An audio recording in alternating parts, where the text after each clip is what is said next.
हजरत ने उसका जवाब लिखकर अपना पहला फतवा तैयार किया। जब वालिद ने देखा कि फतवा बिल्कुल सही है तो उन्होंने फतवे लिखने की जिम्मेदारी उन्हें सौंप दी।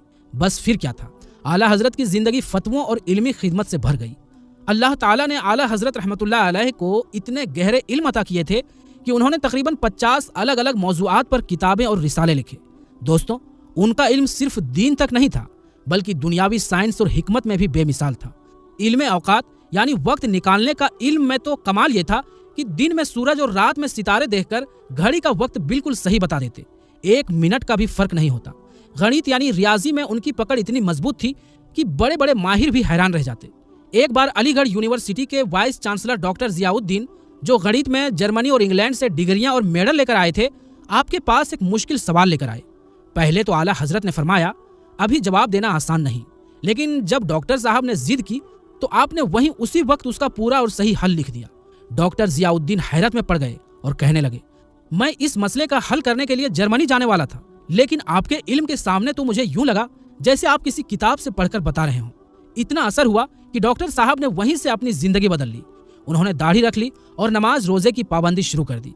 इसके अलावा आला हजरत इल्म तकसीर, इल्म हयात और इल्म जफर जैसे मुश्किल साइंसी फनून में भी माहिर थे। दोस्तों, आला हजरत रहमतुल्लाह अलैह की याददाश्त और इल्मी पकड़ का आलम ही कुछ और था।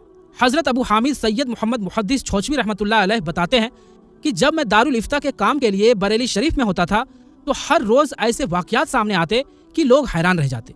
कई बार बिल्कुल नए और पेचीदा मसले आते जिन्हें देखकर वहाँ के आलिम भी सोच में पड़ जाते कि इसका जवाब किताबों से सीधे नहीं मिलेगा, बल्कि बड़े फुकहा यानी फिक्र के आलिमों के उसूलों से निकालना पड़ेगा।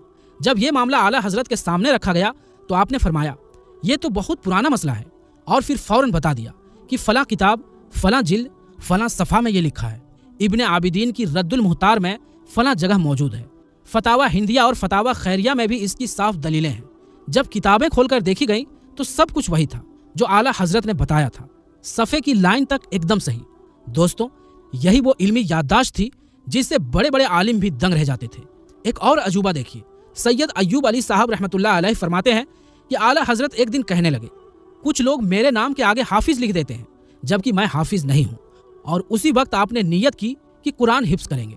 फिर क्या था, रोजाना ईशा से लेकर फजर तक एक पूरा पारा याद करते गए। सिर्फ 30 दिन में पूरा कुरान हिफ्ज कर लिया। आला हजरत ने खुद फरमाया, मैंने मेहनत और तरतीब से कुरान याद किया ताकि लोग जो मुझे हाफिज कहते हैं वो हकीकत भी बन जाए। दोस्तों, यही वो मोहब्बत और जुनून था जो आला हजरत को दीनी और इल्मी कामों में बेमिसाल बना गया।